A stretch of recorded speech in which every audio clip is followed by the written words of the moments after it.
আগের ভিডিওতে তোমাদের বলতে পারিনি যে আমরা কোথায় গেছিলাম, তো এই ভিডিওর শেষে তোমরা পুরোটাই দেখতে হবে যে কোথায় গিয়েছিলাম।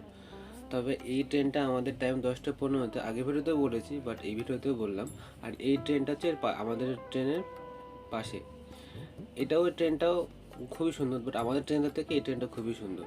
তো আমাদের ট্রেনটা শিয়ালদা ছেড়ে দিয়েছে, ছেড়ে দেওয়ার পরে আমাদের প্রথম হবে বর্ধমান জংশন। তো আমি তার আগে একটু বাথরুম গিয়ে একটু কেত মারছিলাম, আর খাওয়া দাওয়া হয়ে গেছে আমার, কে এবার শুয়েও পড়েছি। আর শুয়ে শুয়ে দেখছি ওদের এখনো কিছুই হয়নি, ওরা এখন সবে গুছাচ্ছে, বেড রেডি করছে। ঘুম থেকে উঠে দেখি যে ট্রেন বর্ধমান ছেড়ে ব্যান্ডেল ছেড়েও দিয়েছে, ব্যান্ডেল ছেড়ে মগরার দিকে ঢুকছে। এদিকে চিরন্তনের অবস্থা দেখো। আজকে আমাদের ডেস্টিনেশন ছিল হচ্ছে রামপুরহাট। আর আজকে আমাদের তারাপীঠে হচ্ছে একদিন থাকবো, তারপরে শান্তিনিকেতন যাব। দেখা হচ্ছে পরের ভিডিওতে।